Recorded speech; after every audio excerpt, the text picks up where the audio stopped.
my name's Kaylee Frost. I'm the Head of Clinical Support at Health Assured, and you're listening to Peace of Mind. Today, I'm joined by Andy.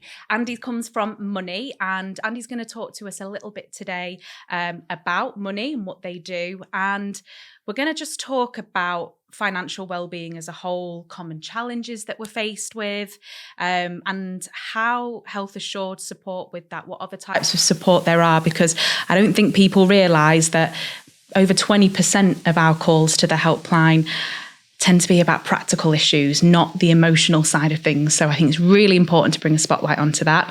So enough of my waffle. Andy, hi, you okay? I'm good, you? Yeah, fantastic, thank you. So thank you so much for joining me today. I really appreciate it. Now, we can go straight into it, and if you're okay, just tell me a little bit about yourself, Money, how it came to be what it is today, which is so exciting, and kind of your objectives and goals for Money. Absolutely, yeah. I mean, I'll start off at the end and then maybe work my way backwards. Yeah, sounds good. We have a really ambitious goal and mission, and that is to financially empower the nation. Yeah, I love that. The nation, absolutely. Why start small? Yeah. And this all comes from a mixture of lived experiences and a mixture of previous experience that we've done through work.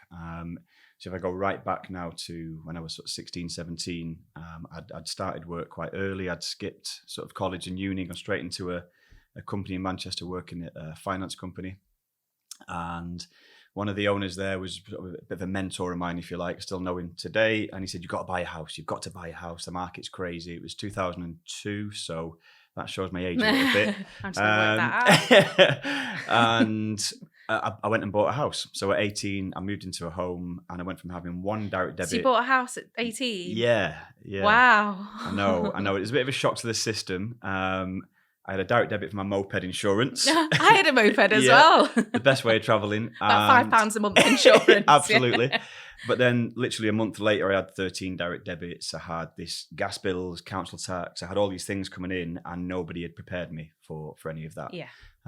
If I think about my moped, I went through a CBT license process before I was given it. Yeah. Whereas I could get a mortgage without anyone sitting down and talking to me. And I think that's one of our key messages really, is that you can do lots of things once you've had lessons and passed a test. Yeah. Whereas with finance and money, there's none of that. You're just given a credit card, a mortgage, you're just allowed to crack on, And I think if there was no driving lessons or CBT, there'd be a lot more crashes. And that's what we're experiencing when we look at recessions, cost of living crisis. All those things are all caused because of a lack of education, a lack of financial literacy, ultimately. That's a really good way of putting it. And I think, we've been talking, so for the listeners, the viewers, we've started collaborating with Money for a little while now. And little tidbit, Andy and I know each other vicariously from a past life and our previous careers before I moved to Health Assured.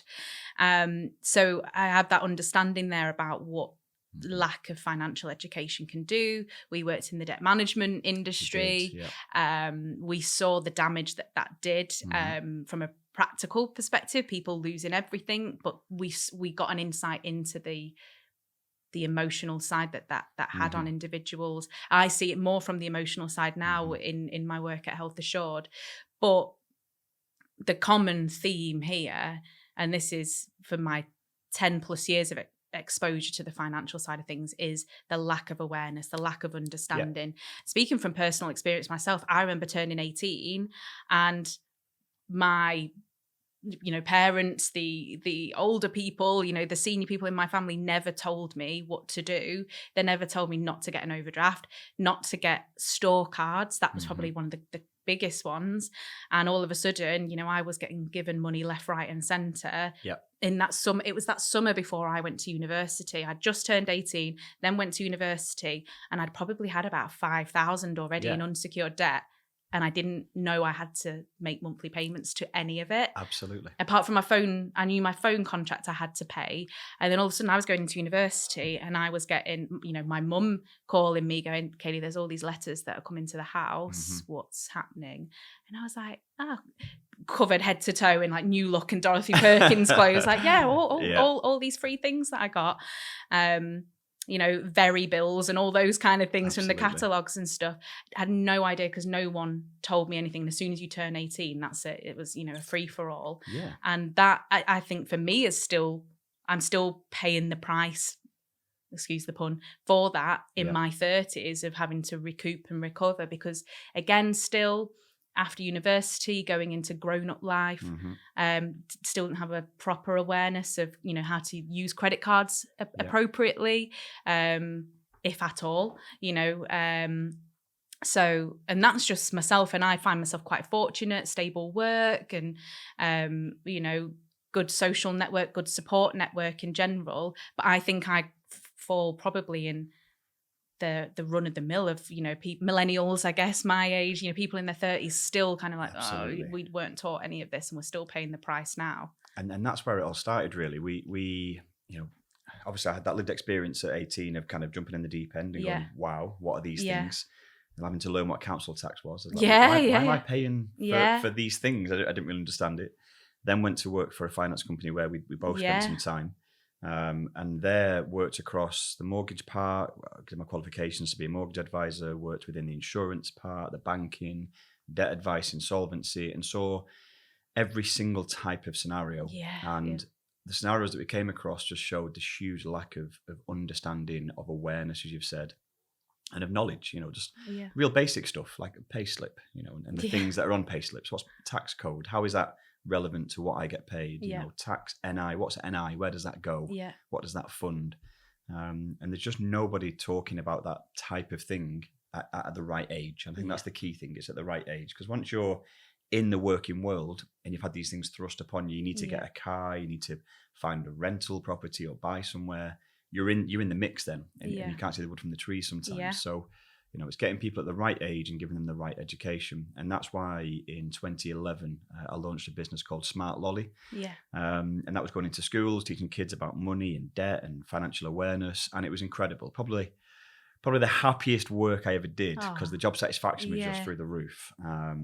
Talking to sort of 14, 15, 16-year-olds about what a credit card is, how it works, and showing them how those things work, talking about needs and wants and how to budget. And it was just incredible. And it's a shame that I think it was 2 or 3 years in, a lot of the schools' budgets changed, things got a bit tighter. The curriculum, I think they added budgeting into maths, which meant that our booking started to wane a little bit.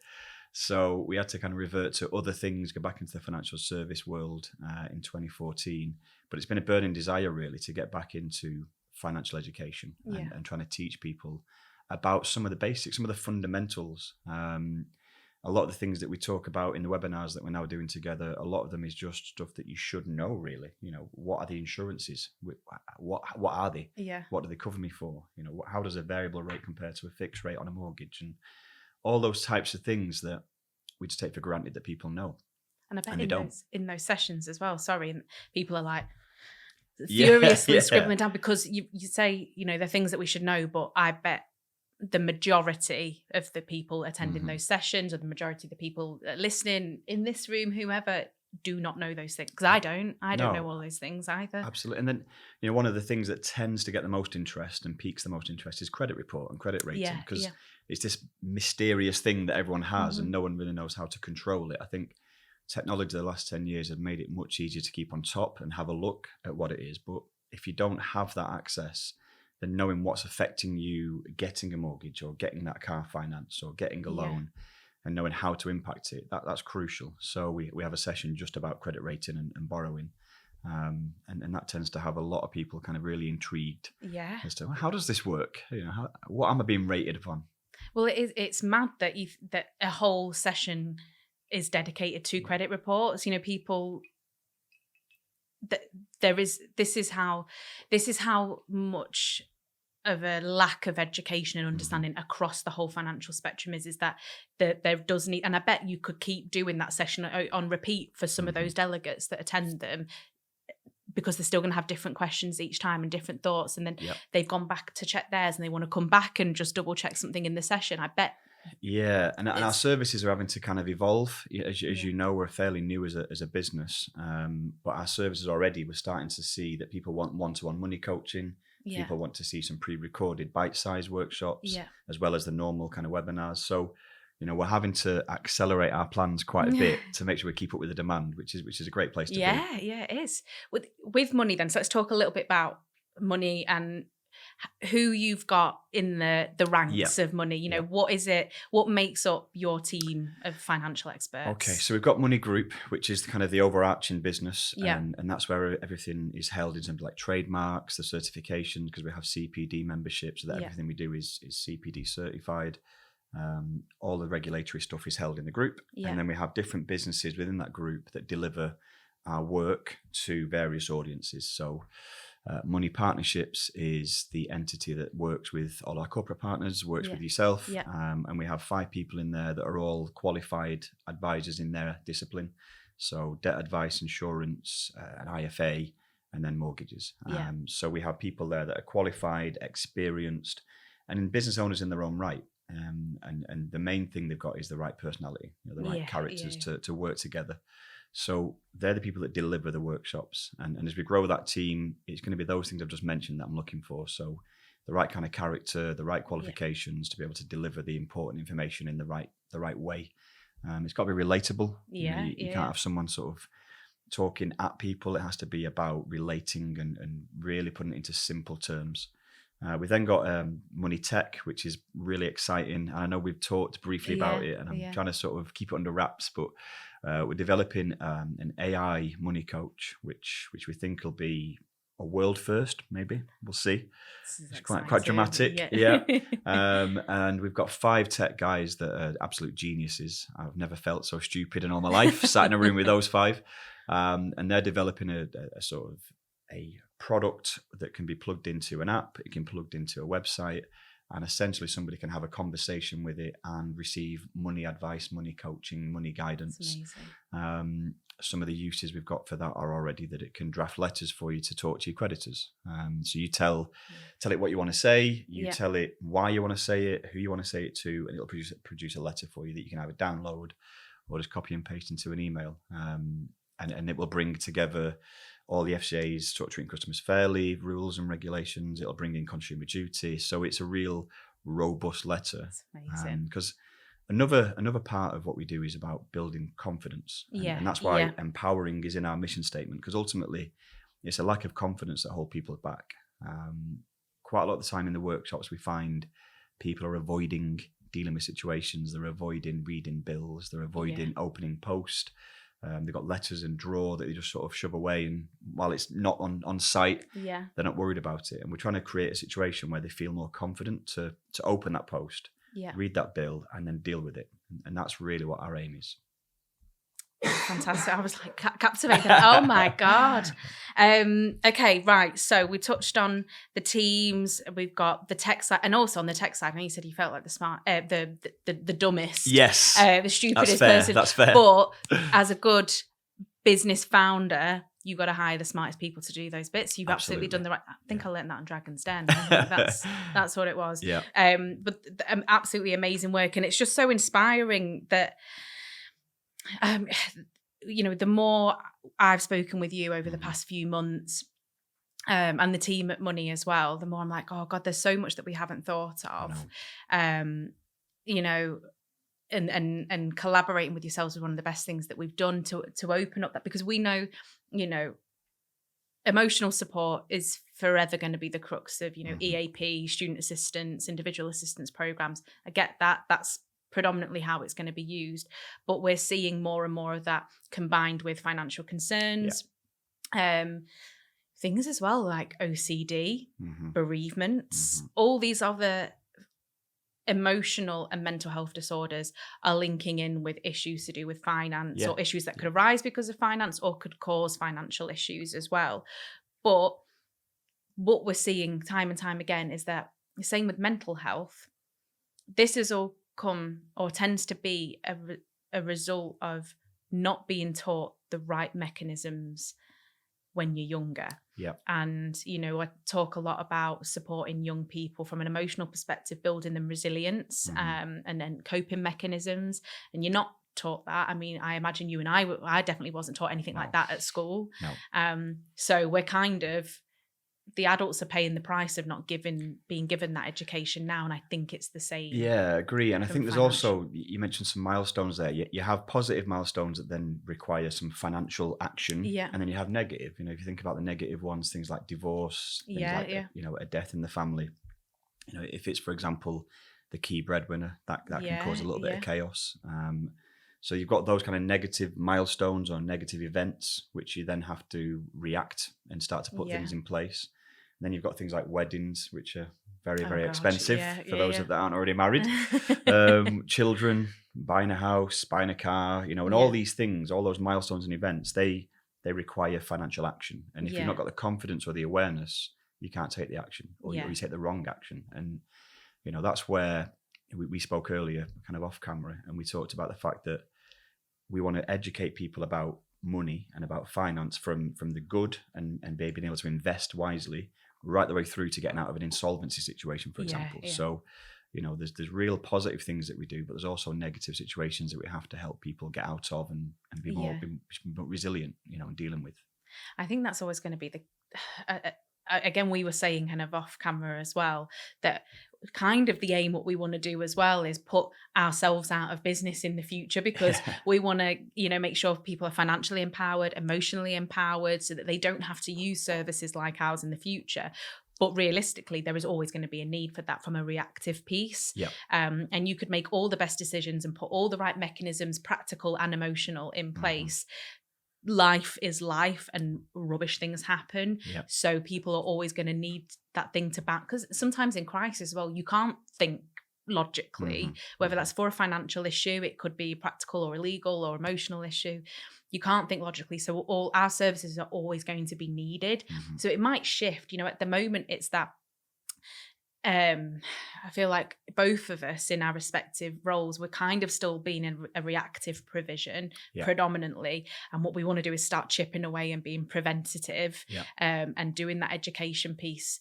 And I think that will shift over time, where the reactive part will be a smaller proportion of our service usage. Agree. I mean, when you mentioned before about how is money structured, so we have the money partnerships, we have money tech, we've then got Money Skills Academy, which is working with local councils and learning providers to utilise Multiply. It's a government fund that's been launched to help with numeracy and maths confidence. So we're working on that as well. And those businesses, really, they fund the Money Foundation. And the Money Foundation, we go into schools and we teach kids about money. Now, previously, that was our core. We realised that's not really the most stable way to be a business in financial wellbeing. So what we now have is that those three companies, they fund the Money Foundation. We're able to do it in schools for free and try and sort of not put any more financial burden on what's already a tight budget for most schools. So that's just amazing. So you've done some work with young people, obviously, already. What's the youngest that you work with? 6. 6? Yeah. Do they know what money actually, your currency, sterling So we tend to start off with what money actually is. And the fact that when you're a kid, before you even know about money, you're swapping, and that's a form of transaction. And then we say that what happens is, rather than swapping a yellow pen for a red pen, there'll be a pound, and you might swap the pen for a pound. And we start talking about the use of money, where it came from. We've got a picture of the first ever coin, which is a silver coin with a turtle embossed on it. So we've got a picture. It was 3,000 years ago, the first ever coin was produced. So we go right into kind of the where's it from, the history of it. And then we talk about the fact that you've got needs and wants. And we ask the kids to put together lists of all these things and which ones are needs and which ones are wants. That's usually quite a fun part of the session. Need. Ice cream. Absolutely, yeah. We have ice cream and toys, and then water and food over here somewhere. I might need that at some point.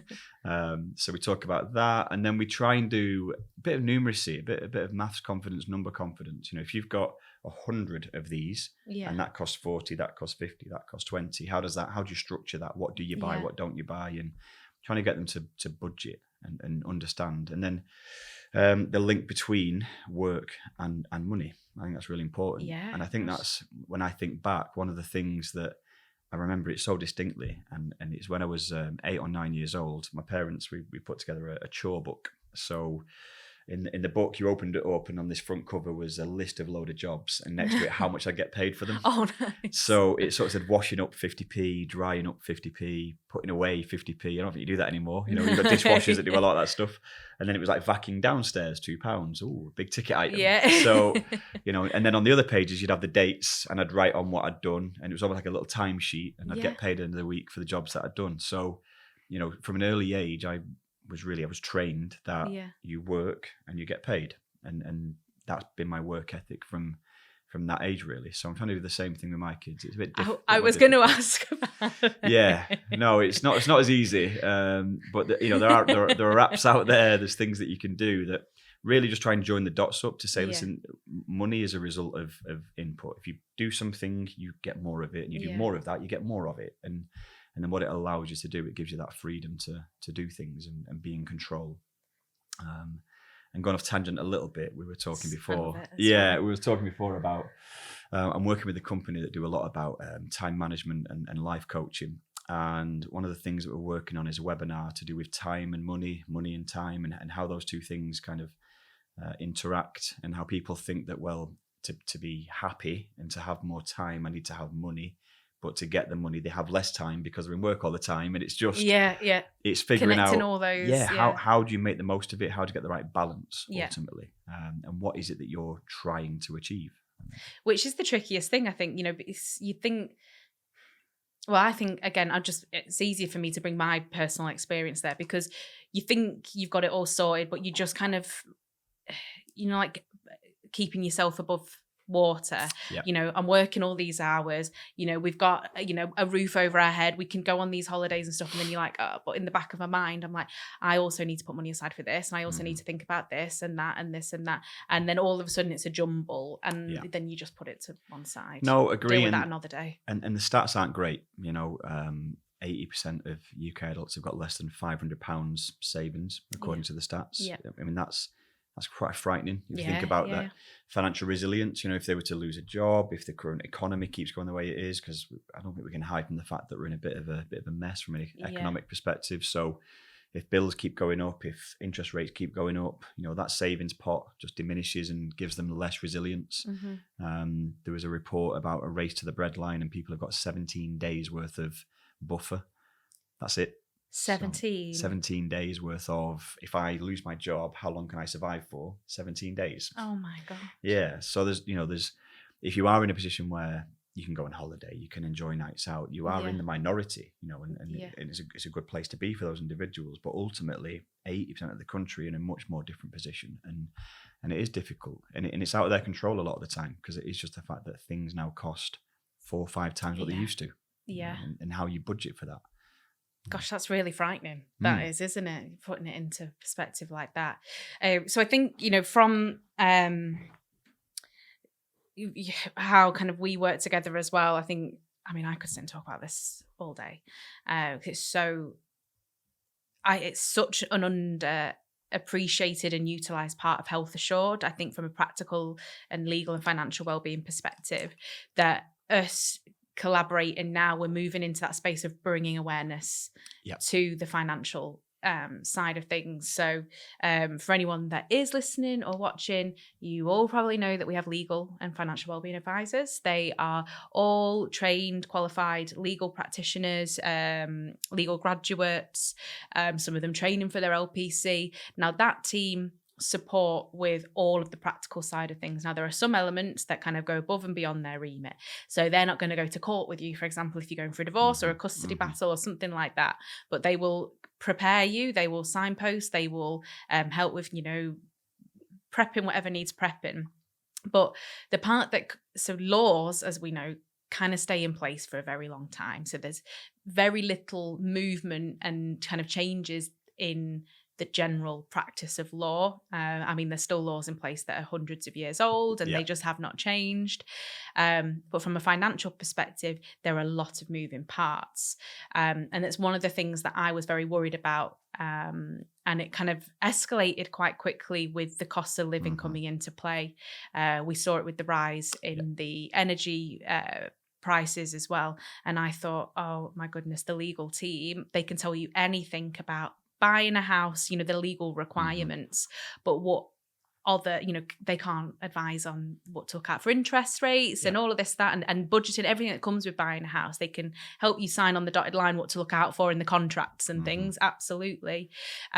So one of the things that we've started doing is we're working on that CPD piece. So Money will be supporting our legal team, which is amazing.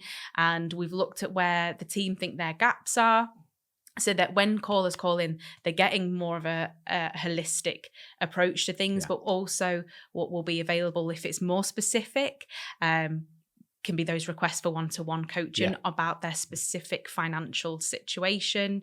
The legal team will give very high level, but the coaches through Money, that's going to be available on an ad hoc basis as well.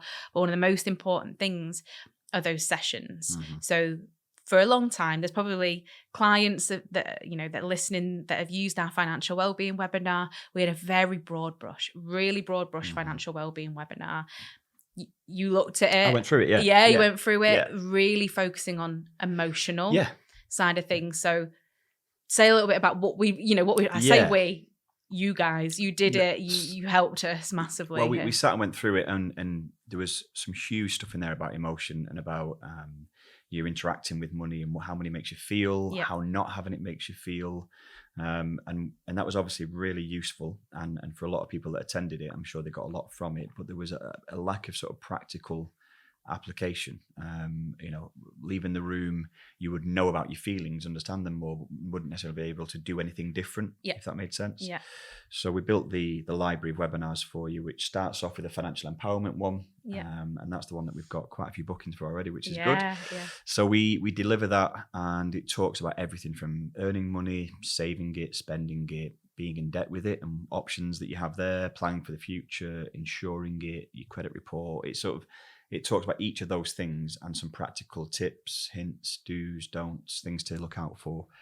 And then we've got 7 other webinars that drill in a bit deeper to each of the key areas. So things like insurance, things like mortgages, things like credit report, debt solutions, staying safe online. We've got one called Cyber Safe, which is about managing your money on your online apps, avoiding being scammed and these phishing attacks that people get, or phishing, if I say it right, people get caught out with. And then we've got one which actually is so relevant right now, and I think is really useful, called Cost of Living Crisis. So it sounds quite negative, but ultimately the webinar is about increasing people's understanding of why we are where we are. I think that's quite important. We tend to, when we do the webinars or workshops, if they get interactive, we tend to find there's quite polarized and political views about why we are where we are sometimes. Depends on which side of the fence they're on and their strong opinions. That as well, that lack of understanding, that lack of context, it creates so much anxiety in people as well, that uncertainty and the fear of the unknown, because they don't have the facts and there's just all this stuff swarming around and everyone's just cost of living crisis. That's all that is thrown at everyone and pushed down everyone's throat. Sometimes when you're just told the facts, you're given the story, but the true story, and the facts of how we ended up, that can settle a lot of people's. It absolutely does. Worry, we built this workshop particularly because we were finding these really strong opinions, and we're thinking, well, that's not strictly true, and neither's that. It's kind of a mixture of the two. But to get that across in a webinar was really difficult. So this workshop or webinar is called Cost of Living Crisis, and it goes through a timeline of the last sort of 10 years. And it talks about Brexit, it talks about the war in Ukraine, it talks about energy crisis, it talks about the cost of living crisis, inflation. And it's almost like a mini economics class, ultimately. They'll be using that in A-level history in a few years' time. I know. And, when you leave the room after being in that webinar, you're just much more aware of the context as to why we are in this position. And you're a little bit less angry about certain things that the press have directed you to, because there's lots of headlines and lots of narratives that are pushed.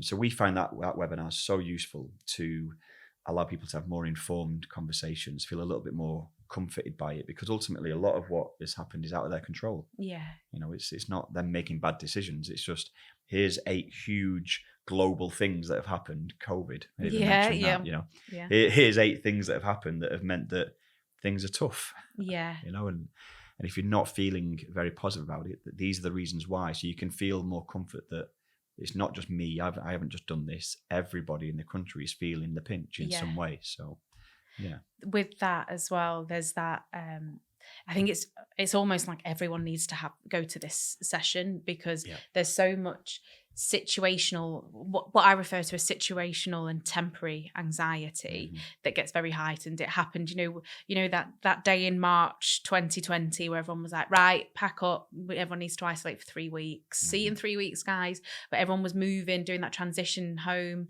Everything just spiked up, and we saw the rise in calls go up. It happened with the conflict in Ukraine. It happened when Queen Elizabeth passed. These things, and they spike up, and that's very situational, and it heightens.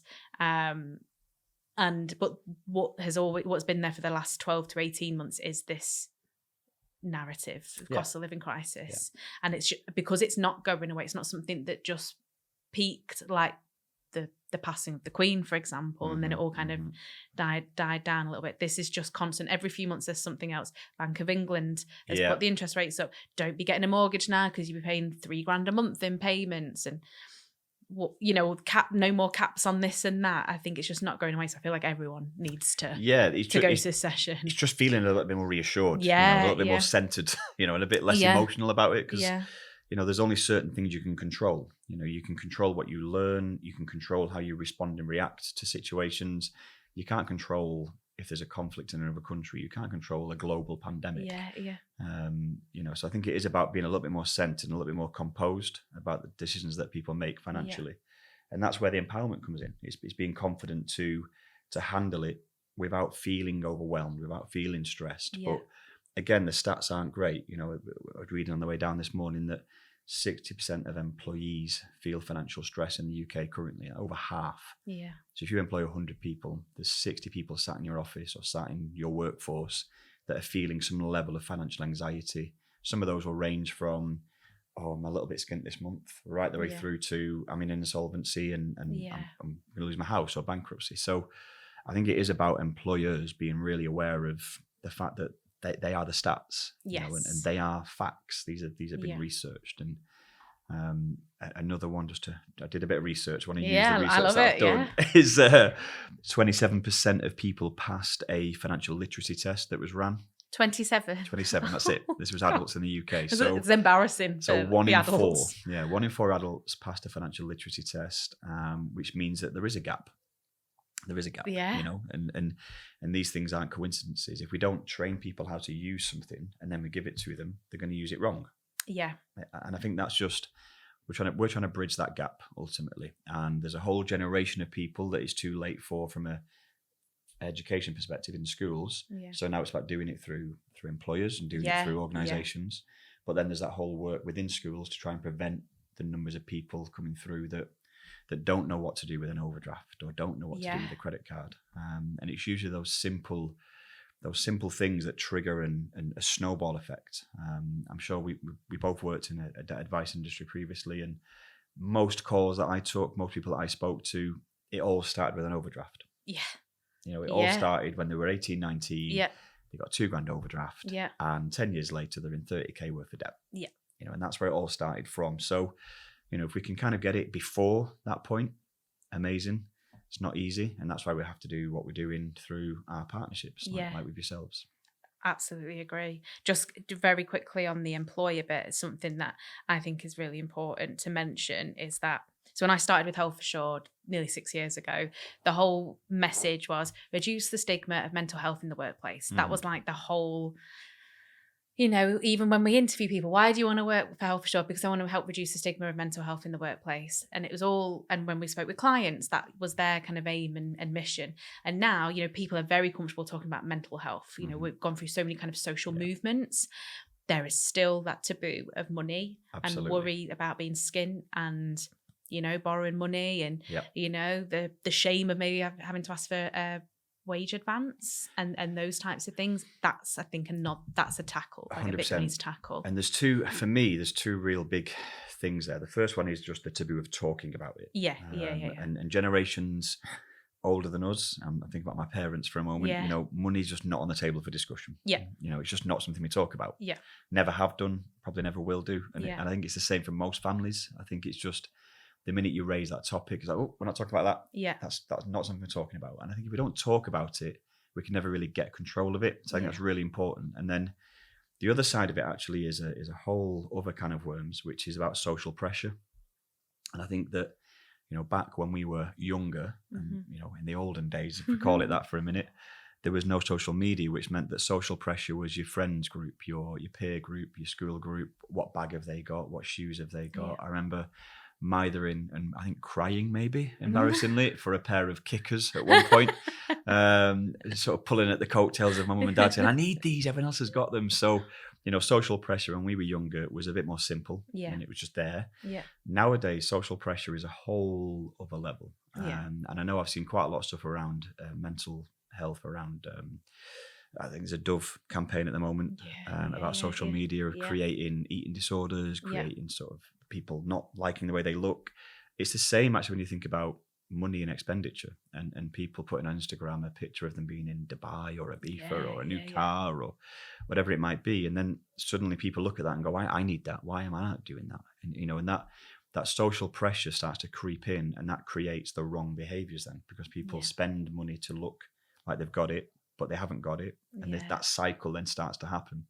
And keeping up with the Joneses was an old phrase that was used, and we used to see that a lot when we speak to clients, that it was, oh, well, my neighbour got a new car, so I got a new car. But the social pressure now is a lot more subtle and a lot more relentless, because it's on your phone constantly.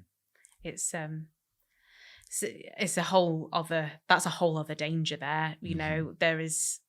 There's just, and I'll probably end up talking about it in all the other recordings that I'm going to do with podcasts, and touched on it, just from things like self-esteem, body image, all those types of things. Always touch on it, always goes back to social media. The instant gratification that you have, the instantaneous, you always get like dopamine hits as well. So, I mean, I do stuff, the amount of money I spent on TikTok Shop, from that, because it will come up shop here now, and I'll go through, because I've literally been sucked into buying apple cider gummies because everyone else, has them, and these viral TikTok pants, and things, water bottles, and then all of a sudden I'm like, oh my God, I've spent £70 on crap, basically, because everyone else has got it, and if I don't get it, then I'm not going to be like them, and it's terrifying. And that's me, and I've got, I think, quite good self-control and discipline and what have you, but that's just going into whole absolutely. And I think that's scary. Where you have to start those behaviors and those disciplines as early as possible,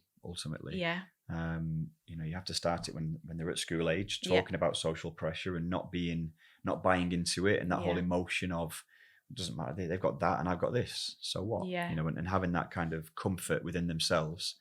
But a lot of adults that I know, a lot of people that I socialize with, instantly, and I'm the same sometimes. I go, oh, that's nice. Where did they get that from? I sort of start looking at it, and that social pressure is such a real issue. And if budgets are as tight as the stats say they are, then the disposable income people have got doesn't really support the lifestyle that they're trying to lead. And I don't think that sometimes influencers, for example, can really. And I know it's one of those topics, but it can really present. I'm obsessed with them, but I hate them. It can present the wrong image. It can present an image of eating out all the time. Eating out is so expensive, and yes, it's great for the economy. It's great for the restaurant, and it might be really nice food. But have you got £100 spare to spend on one meal? And if not, let's make a different choice. And not feeling pressurized to go and tag yourself in at the restaurant and take a picture of your food. Which is what a lot of people feel pressurized to do. Yes, a very expensive picture. So. I think one of the things we're working towards now is developing a workshop around social pressure. That would be, amazing. And just around, it's a tricky one, because we all fall for it one way or another. Brands, for example, exist because of social pressure. To have a brand with a label on it or an icon on your T-shirt. So if you want a trial audience for that session, Andy, I'm your gal. No, but that is, I mean, there's so. The more we're talking about it now, the more I'm like, you've got a big job on your hands here. Money, the all of you, they're doing what you're doing. Yet you've got, we can help, almost siphon more people into your, to tap into your knowledge. And we absolutely will, because we will use the resource that we trust and use the resource that we believe in, because these people need help. But the more you start to unpick, it's like a rabbit warren of avenues and routes that you've got to go down to start tackling all these different issues. And you've almost got to turn yourself, it already sounds like you have done this in a way, is into, you know, mini psychologists as well, and get into people's because the connection between your spending and your thought process and how you feel, you know, and they talk about, there's some studies into bipolar, for example, and when people are hitting those highs and lows, it triggers spending. Yeah, the dopamine hit from to that. Make them feel better because they don't feel great, or because they feel great, they want to spend, you know. And there's lots of studies that have been done into it. And I'm not an expert in it, so I won't go into it in too much detail, but you know, we do have to look at the link between emotion and thought and the way people feel, and then what they spend and how they choose to spend their money. But, you know, we're starting off with the fundamentals, we believe, which are awareness and understanding of everyday products that we all have to buy and use, or everyday services, you know, mortgages, for example, rent, insurances, savings accounts, investments. And from there, we can build on that with more advanced webinars, more advanced workshops. We've got one called Digital Currencies that we're developing now. It's got Bitcoin and crypto stuff in there, because we've brought a guy in who is definitely an expert in it, passionate expert in it. And it's interesting because he sort of started to quiz us, and we're all financial regulation experts and that type of stuff. And none of us knew anything about it. Yeah, you know? Really? Yeah. He was sort of, what's the difference between Bitcoin and crypto? We went, don't know. Is there a difference? There is a difference, yeah. I thought it was the same thing. I thought it was the same thing, but it's not. So, right, okay. So when that one's ready, I'll let you know. Yeah, gosh. So there's lots of things that we can move into, but they're like level 2 almost. Yeah. You know, level 1 is the fundamentals of your pay slip, your current account, your overdraft, your credit card, your loans, the things that we all interact with and that we all encounter, and includes utility bills and the things that you get through the post. Yeah. I'm getting lost in all the different things that we can talk about. But I think on that note, I think I'm going to put a reminder out there to anyone that's listening, anyone that's watching. You know, if you have Health Assured available and you don't know where to start with any of this in terms of finances, how you're feeling a bit of a pickle, you're feeling lost, give us a call. We'll help, we'll signpost, we'll get the right kind of support in place for you, however that might look. There's, as you've already heard, there's so many different routes, avenues, solutions, whatever it is that you need available. And if you just need somewhere to start, a starting point, just give us a call, and our legal team will start to navigate that with you. It's more than likely we'll draw upon the support of money for that as well. And if you're listening, you're looking to put stuff in place for your organisation, whether that is a workforce, students, apprentices, whatever that looks like, and you want to start looking at how to educate them on a wider scale, again, get in touch, because there's definitely work that Health Assured and Money can do collaboratively to help, while it's incorporating the emotional wellbeing side of things and what support we've got available.